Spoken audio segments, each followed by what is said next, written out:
Students उसको discuss करते हैं। आयोनाइजेशन एनर्जी हमारे पास dear students amount of energy है जो कि यूज़ की जाती है, वो एनर्जी है जिससे हम किसी भी एटम से इलेक्ट्रॉन को निकालते हैं, यानी the amount of energy which is required to remove ionisation energy is the ionisation potential energy या आयोनाइजेशन एनर्जी इसको भी स्टूडेंट्स बोलते हैं। ये अमाउंट ऑफ एनर्जी होती है जिससे हम किसी भी एटम से इलेक्ट्रॉन को निकाल सकते हैं। क्या it is the amount of energy which is required to remove an electron from the isolated gases atom to form a uni positive cation.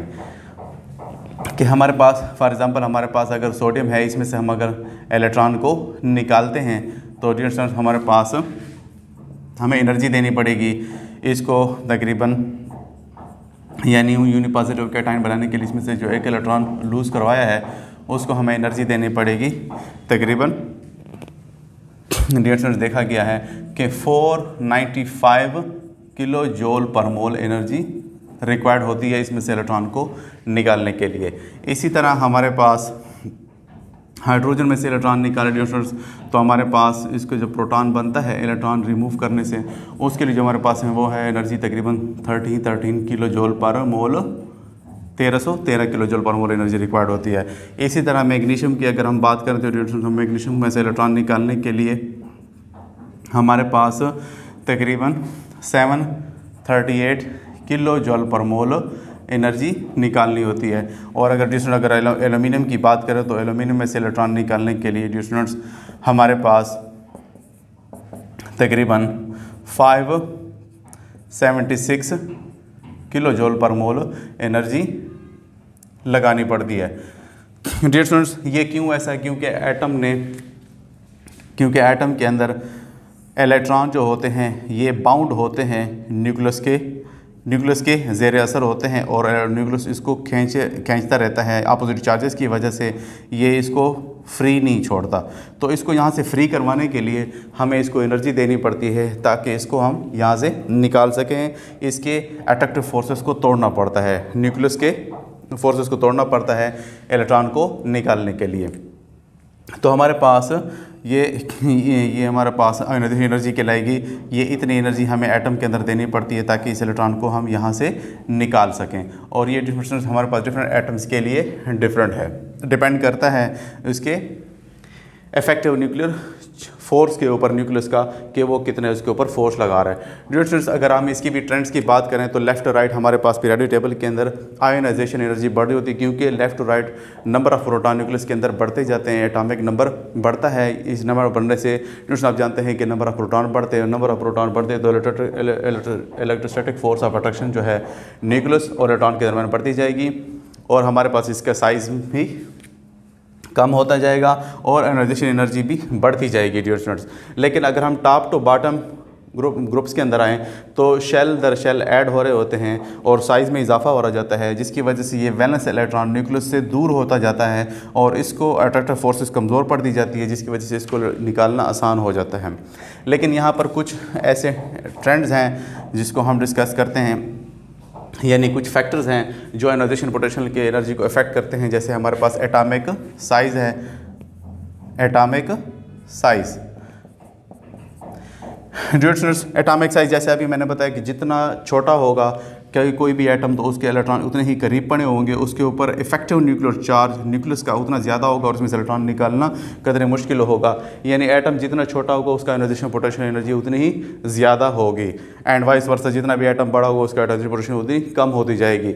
इसी तरह डियर स्टूडेंट्स न्यूक्लियर चार्ज की अगर हम बात करें, न्यूक्लियर चार्ज की, तो न्यूक्लियर चार्ज जितना ज़्यादा होता जाएगा, नंबर ऑफ प्रोटॉन जितने ज़्यादा होंगे वो उतनी ज़्यादा फोर्स से इलेक्ट्रॉनों को अपनी तरफ खींचेंगे। इसको निकालने के लिए हमें उतनी ज़्यादा एनर्जी लगानी पड़ेगी, आयोनाइजेशन पोटेंशियल एनर्जी इसकी उतनी ज़्यादा होगी अगर न्यूक्लियर चार्ज ज़्यादा होता जाएगा। इसी तरह थर्ड जो पॉइंट है हमारे पास डियर स्टूडेंट्स वो है हमारे पास इलेक्ट्रॉनिक कन्फिगरेशन का, इलेक्ट्रॉनिक कन्फिगरेशन। डियर स्टूडेंट्स, हमारे पास जो हाफ फील्ड होते हैं और कम्प्लीटली फील्ड ऑर्बिटल होते हैं वो ज़्यादा कदर स्टेबल होते हैं और उसमें से इलेक्ट्रॉन निकालना मुश्किल हो जाता है। जैसे हमारे पास अगर आप नाइट्रोजन की एग्जांपल ले लें, यहाँ पर भी डियर अगर आपको नज़र आ रहा होगा, आप मैग्नीशियम को चेक करें कि इसका इलेक्ट्रॉनिक कन्फिगरेशन हमारे पास 738 है, जबकि उससे अगला जो है हमारे पास एल्यूमिनियम का वो 576 है। ये हमारे पास ये उसकी आयोनाइजेशन पोटेंशियल एनर्जी होना तो ये चाहिए था कि इसका आयोनाइजेशन पोटेंशियल जैसे जैसे हम लेफ़्ट से राइट की तरफ जाते हैं तो इसका तो ज़्यादा होना ही चाहिए था और मैग्नीशियम का कम होना चाहिए था, लेकिन मैग्नीशियम का ज़्यादा है और एल्यूमिनियम का कम है।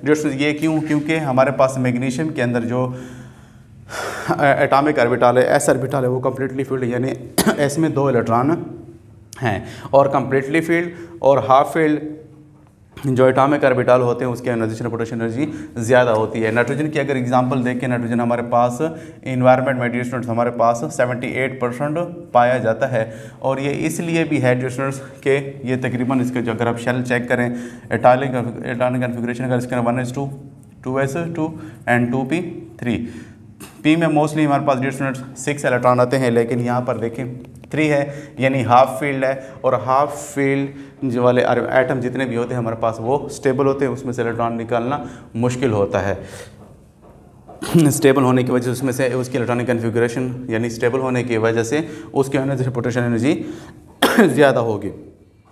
इसके अलावा हमारे पास शील्डिंग इफेक्ट की बात करें डियर स्टूडेंट्स, हमारे पास टॉप टू बॉटम जब हम ग्रुप्स के अंदर आते हैं तो शील्डिंग इफेक्ट बढ़ता है, जिसकी वजह से हमारे पास आयोनाइजेशन पोटेंशियल एनर्जी कम हो जाएगी। यानी अगर ये अंदर वाले न्यूक्लियस को अगर अंदर वाले इलेक्ट्रॉन न्यूक्लियस को शील्ड कर दें तो इसके जो इफेक्टिव चार्ज है वैलेंस इलेक्ट्रॉन के ऊपर वो कमज़ोर पड़ जाएगा, उसमें से इलेक्ट्रॉन निकालना आसान हो जाएगा। यानी शील्डिंग इफेक्ट बढ़ने से आयोनाइजेशन एनर्जी बढ़ती जाएगी आयोनाइजेशन एनर्जी कम हो जाएगी, यानी इसको निकालना आसान हो जाएगा क्योंकि इन नीचे वाले इलेक्ट्रॉनों ने न्यूक्लियस को शील्ड कर रखा है। इसके अलावा हमारे पास अगर हम ऑर्बिटल की बात कर लें यानी S, P, D and F, हमारे पास S में से इलेक्ट्रॉन निकालना थोड़ा सा मुश्किल हो जाता है क्योंकि स्फेरिकल शेप और ज़्यादा न्यूक्लियस के इसकी शेप कुछ स्फेरिकल की ज़्यादा ये न्यूक्लियस के करीब होता है, इसमें से निकालना कतरा मुश्किल होता है। इसके अलावा P जो है हमारे पास वो डम्बल शेप होता है और इसमें से इलेक्ट्रॉन निकालना इससे आसान है S से। इसी तरह फिर D से इलेक्ट्रॉन निकालना P के मुकाबले में ज़्यादा आसान है और इसी तरह F में से इलेक्ट्रॉन निकालना आसान है एज़ कम्पेयर टू D में। तो इनकी शील्डिंग इफेक्ट डियर स्टूडेंट्स का जो ट्रेंड है वो कुछ इस तरह है कि S का शील्डिंग इफेक्ट जो कुछ ज़्यादा है, उसके बाद P का, D का और उसके बाद F का। डियर ये तो हमारे पास थे आज एटॉमिक रेडियस और आयोनाइजेशन पोटेंशियल एनर्जी के बारे में। डियर स्टूडेंट्स कमेंट करके बताया जाए कि हमारा लेक्चर्स आपको कैसे लग रहे हैं। आपकी अगर इन्फॉर्मेशन में इजाफा हो रहा है डियर स्टूडेंट्स तो आप इसको लाजमी तौर पर चैनल को सब्सक्राइब कीजिएगा, उसको शेयर करें और उसको लाइक किया करें ताकि दूसरे भी जो हमारे पास एज ए गरीब स्टूडेंट्स हैं जो कोचिंग वगैरह को अफोर्ड नहीं कर सकते वो इनसे ज़्यादा से ज़्यादा फ़ायदा उठा सकें। आप लोग हमारे चैनल को लाइक करें और उसको शेयर करें, उसको स्किप ना किया करें, उसको मुकम्मल तौर पर डिटेल से देखा करें तो आपको ज़्यादा इन्फॉर्मेशन इंशाल्लाह मिलेगी। आप लोगों का बहुत बहुत शुक्रिया। Thank you so much.